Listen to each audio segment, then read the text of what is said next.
Hello दोस्तों, welcome to Hindi code class. पिछले lecture में हमने ओनरशिप के बारे में डिटेल में समझा था, मतलब मेमोरी में डेटा किस तरह से स्टोर होता है एंड रस्ट ओनरशिप के तीनों रूल को किस तरह से फॉलो करता है। ये सब हमने डिटेल में समझ लिया था। अब आज हम ओनरशिप के साथ यूज होने वाले एक बहुत ही इंपॉर्टेंट कॉन्सेप्ट को समझेंगे, जो कि है बोरोइंग। तो चलिए शुरू करते हैं। अब यहाँ सबसे पहले समझ लेते हैं कि ये एक्चुअली में बोरोइंग होता क्या है। तो देखो, नाम से ही थोड़ा सा आपको समझ में आ रहा होगा। बोरोइंग का मतलब होता है किसी भी चीज को टेम्परेरी यूज करना बिना उसकी ओनरशिप लिए। ठीक, ये बिल्कुल इसी तरह से है जैसे मैं एक एग्जांपल के थ्रू आपको समझाने की कोशिश करता हूँ। मान लीजिए आपके फ्रेंड के पास एक बाइक है एंड वो बाइक आप कुछ टाइम के लिए चलाने के लिए, यूज करने के लिए ले लेते हो।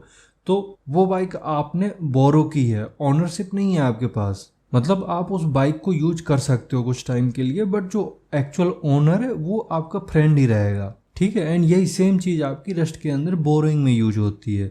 मतलब जब हमने ओनरशिप पढ़ा था तो उसमें हमने देखा था कि जब किसी वेरिएबल का डेटा किसी दूसरे वेरिएबल को ट्रांसफर किया जाता है तो उसकी ओनरशिप भी उसके पास ट्रांसफर हो जाती है। मतलब अगर एक वेरिएबल है S1 एंड उसमें कोई स्ट्रिंग असाइन है S1 को, ठीक है, एंड उसी स्कोप के अंदर अगर आप S2 इक्वल टू S1 कर देते हो तो फिर S2 को ओनरशिप चली जाती है। मतलब अब उस स्ट्रिंग को S2 यूज करेगा, S2 के पास उसकी ओनरशिप आ गई है। ठीक, तो इस तरह से जो ओनरशिप होती थी वो मूव होती रहती थी, ट्रांसफर होती रहती थी। बट जब हम एक्चुअल सॉफ्टवेयर बनाते हैं तो कई बार क्या होता है, हमें कोई वैल्यू ओनरशिप करने की जरूरत नहीं होती, हमें सिर्फ एक्सेस करना होता है डेटा।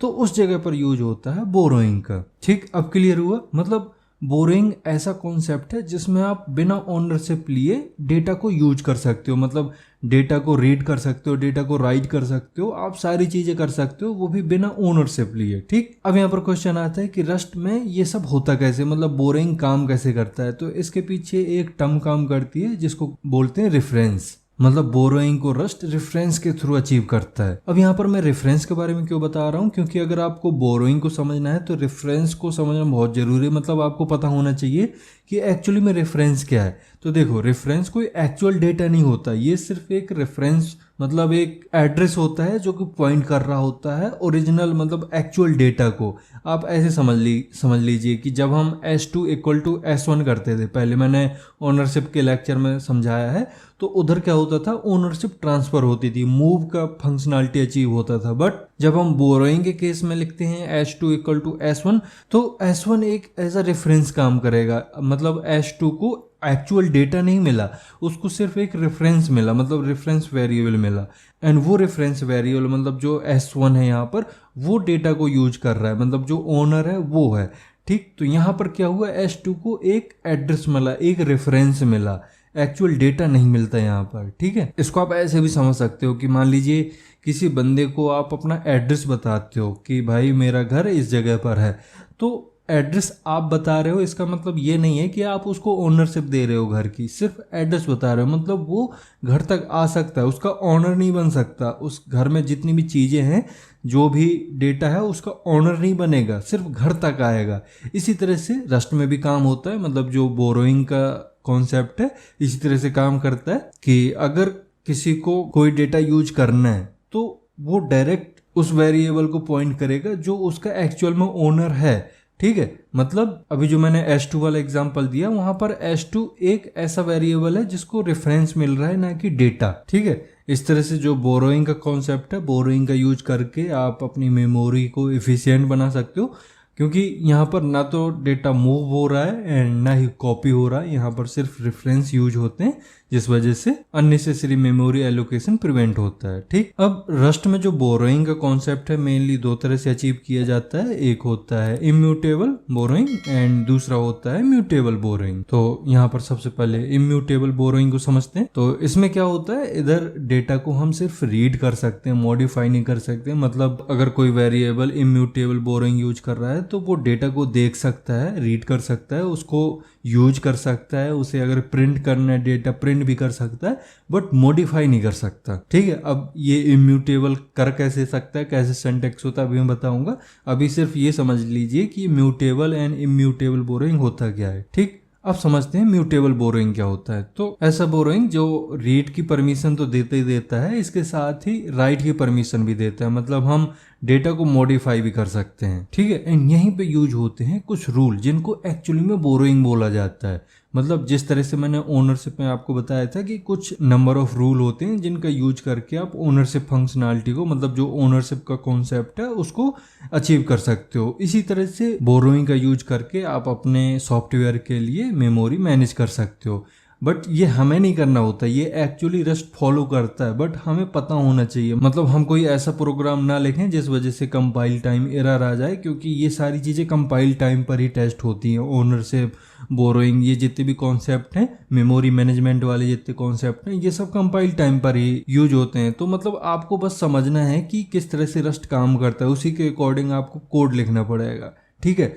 तो पहली चीज़ थी ओनरशिप, जो कि मैंने डिटेल में समझाई थी। अब आज जो मैं रूल बताने जा रहा हूँ ये है बोरोइंग के। तो बोरोइंग का फर्स्ट रूल है कि एक टाइम पर एक वैल्यू के मल्टीपल इम्यूटेबल रेफरेंसेस हो सकते हैं। मतलब अगर कई वेरिएबल एक टाइम पर ही किसी पर्टिकुलर डेटा को रीड कर रहे हैं, उसे प्रिंट कर रहे हैं, यूज कर रहे हैं, तो ये पॉसिबल है, ठीक है। जैसे मैं आपको इस एग्जांपल से समझाने का ट्राई करता हूँ। मान लीजिए आपके पास एक लाइन है, एक वेरिएबल है, या यूं कहें कि एक ओनरशिप है ए, जिसके लिए आप लिखते हो लेट ए इक्वल टू 5, ठीक। उसके बाद आपने लिखा बी इक्वल टू इम्यूटेबल ए। अब ये जो एंड का आप साइन देख रहे हो, ये इम्यूटेबल वाला साइन है, मतलब रस्ट में इम्यूटेबल साइन है। तो जब भी आप वेरिएबल से पहले ये इम्यूटेबल साइन लगा देते हो, इसका मतलब है कि आप इसका डेटा केवल रीड कर सकते हो, इसे आप मॉडिफाई नहीं करोगे, ठीक है। अब सेम टाइम पर एक और वेरिएबल आता है, मान लीजिए लेट सी आ गया, एंड सी भी ए को ही पॉइंट कर रहा है। तो इस केस में ए अपनी वैल्यू को बी एंड सी को उधार दे रहा है, मतलब बी और सी बोरोइंग कर रहे हैं उस वैल्यू को जो ए ने अपने पास स्टोर कर रखा है। एंड सेम टाइम पर आप लिखते हो let C equal to immutable A. तो यहाँ पर हो क्या रहा है, जो वेरिएबल बी है एंड जो वेरिएबल सी है, ये दोनों ही एक ही वेरिएबल को यूज कर रहे हैं। मतलब जो ए ने होल्ड कर रखा है डेटा, उसको यूज कर रहे हैं, रीड कर रहे हैं, ये मॉडिफाई नहीं कर सकते हैं। इसका मतलब है ये बोरो कर रहे हैं एक ही वैल्यू को, वो भी एक साथ, ठीक। अब यहाँ पर किस तरह का बोरोइंग हो रहा है, किस तरह का बोरोइंग फंक्शनैलिटी अचीव हो रहा है, तो यहाँ पर इम्यूटेबल बोरोइंग अचीव हो रहा है। एंड यही चीज बोरोइंग के फर्स्ट रूल में मेंशन है कि एक साथ कई इम्यूटेबल रेफरेंसेस का यूज किया जा सकता है, मतलब एक साथ कई लोग एक पर्टिकुलर डेटा को यूज कर सकते हैं। इसके बाद बोरोइंग के दूसरे रूल में आते हैं। यहाँ दूसरा रूल ये कहता है कि जब भी आप म्यूटेबल रेफरेंस का यूज करते हो, मतलब ऐसा रेफरेंस का यूज करते हो जो डेटा को मॉडिफाई कर सकता है, तो वो सिर्फ एक ही होना चाहिए, उसके साथ ना तो कोई दूसरा म्यूटेबल रेफरेंस यूज होगा, मतलब ना ही कोई दूसरा म्यूटेबल ऑपरेशन परफॉर्म होगा, और ना ही कोई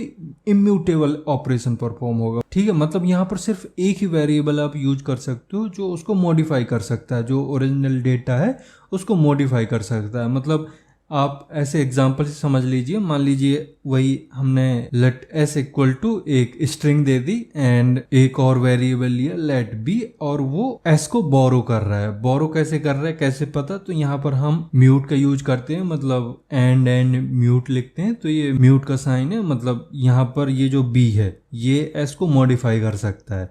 अब यहाँ एक चीज आपको ध्यान रखना है कि जब भी आप म्यूटेबल वेरिएबल बनाते हो, मतलब ऐसा वेरिएबल बनाते हो जो कोई बोरोवर उसका यूज कर सकता है, मतलब जिसने उधार लिया है वो उसको यूज कर सकता है, यूज के साथ ही वो उसको मॉडिफाई भी कर सकता है, तो आपको म्यूट उसमें भी लिखना पड़ेगा। तो यहाँ पर हमने इस वजह से लिख रखा है लेट म्यूट एस, मतलब ये जो वेरिएबल है, ये वेरिएबल जो भी डेटा होल्ड कर रहा है, तो कोई दूसरा बंदा, मतलब कोई दूसरा वेरिएबल जो भी इसको बोरो करेगा वो मॉडिफाई कर सकता है इसे, ठीक है। अब अगर आप सोचो कि यहाँ पर हम एक और वेरिएबल ले लेते हैं लेट सी, एंड उधर हम राइट ऑपरेशन नहीं करेंगे, रीड ऑपरेशन करेंगे, मतलब जो हम बोरो ले रहे हैं वो सिर्फ रीड के लिए है, तो आप फिर से एस को एक्सेस करते हो एंड वहां पर आप एंड लगा देते हो, मतलब ये सिर्फ रीड करेगा, डेटा को मॉडिफाई नहीं करेगा। लेकिन ये पॉसिबल ही नहीं है। जो बोरोइंग के रूल हैं उसमें रूल नंबर 2 में मेंशन है कि आप सिर्फ एक ही म्यूटेबल वेरिएबल का यूज कर सकते हो, उसके बाद ना तो कोई दूसरा म्यूटेबल होना चाहिए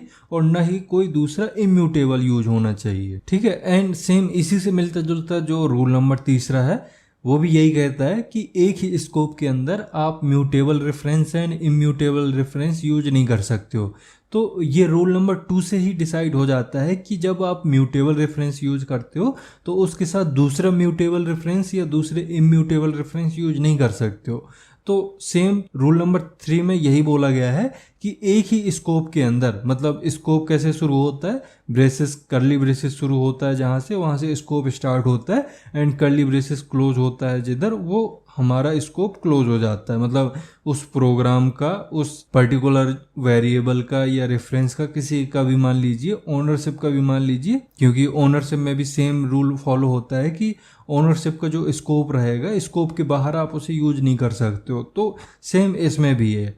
तो यहाँ पर मैं बता रहा था कि जो बोरोइंग का तीसरा रूल है वो यही कहता है कि स्कोप के अंदर आप दो म्यूटेबल रेफरेंस या इम्यूटेबल रेफरेंस यूज नहीं कर सकते हो। मतलब ऐसा नहीं कर सकते हो कि म्यूटेबल रेफरेंस आपने यूज कर लिया, इसके बाद आप म्यूटेबल रेफरेंस दूसरा यूज कर रहे हो या दूसरा कोई इम्यूटेबल रेफरेंस यूज कर रहे हो, ऐसा नहीं होगा। उस स्कोप के अंदर उस पर्टिकुलर वैल्यू के लिए सिर्फ एक ही म्यूटेबल रेफरेंस रहेगा जो उस वैल्यू को अपडेट कर सकता है, मॉडिफाई कर सकता है। एंड इसी चीज को यहाँ पर मैं एक एग्जांपल से भी आपको समझाने का ट्राई कर रहा हूँ। इधर मैंने एक स्कोप बनाया है, मतलब कर्ली ब्रेसेस स्टार्ट किया है एंड कर्ली ब्रेसेस क्लोज किया है एंड बीच में कुछ लाइन लिखी है। अब पहली लाइन में यहाँ पर हम एक ओनरशिप ले रहे हैं, मतलब ए जो है 5 का ओनर है, बट ये म्यूट टाइप का है, मतलब इसको मॉडिफाई किया जा सकता है किसी रेफरेंस वेरिएबल के थ्रू। एंड देन सेकेंड लाइन में हमने let B equal to mute A किया है, इसका मतलब जो बी है वो ए का डेटा मॉडिफाई कर सकता है। बट यहाँ पर हमने लेट सी भी लिखा है सेम तरह से, बट इधर सी जो है वो वैलिड नहीं है, यहाँ पर आ जाएगी कंपाइल टाइम एरर। ठीक है, तो ये आपको चीज़ें याद रखनी है क्योंकि यही 3 ऐसे रूल हैं जो बोरोइंग में यूज होते हैं। मतलब इन्हीं 3 रूल को बोरोइंग बोला जाता है। तो जिस तरह से मैंने बताया था कि ओनरशिप बहुत ही सिंपल कॉन्सेप्ट है, ऐसा नहीं है कि आपको बहुत ही कुछ टफ रूल याद रखने हैं। एंड सेम आपको बोरोइंग के कॉन्सेप्ट में भी फील हुआ होगा कि ये भी बहुत ही सिंपल रूल है। अब दूसरी लैंग्वेज में क्या होता है, जो मेमोरी से रिलेटेड इशू होते हैं वो रन टाइम पर आते हैं एंड कुछ इशू तो ऐसे होते हैं जो रन टाइम पर भी डिटेक्ट नहीं होते, बट जब प्रोडक्शन में जाता है एप्लीकेशन तो वहाँ पर फिर वो प्रॉब्लम क्रिएट करते हैं। बट रस्ट में कंपाइल टाइम पर ही सारी चीज़ें चेक हो जाती हैं। मतलब यहाँ पर एक बोरोइंग चेकर मैकेनिज्म होता है जो सारी चीज़ें चेक करता है कि ओनरशिप ठीक है या नहीं है, बोरोइंग सही से लगा हुआ है या नहीं लगा हुआ, मतलब डेवलपर ने सही से यूज किया है या नहीं किया है, ये सारी चीज़ें कंपाइल टाइम पर ही चेक हो जाती हैं। ठीक है, एंड आई होप ये बोरोइंग से रिलेटेड कॉन्सेप्ट आपको समझ में आ गया होगा। एंड अगर सच में ये आपको समझ में आ गया है तो इस लेक्चर को लाइक करिए एंड अगर अभी तक चैनल को सब्सक्राइब नहीं किया तो चैनल को सब्सक्राइब भी करें। अब हम मिलते हैं नेक्स्ट लेक्चर में। Thank you.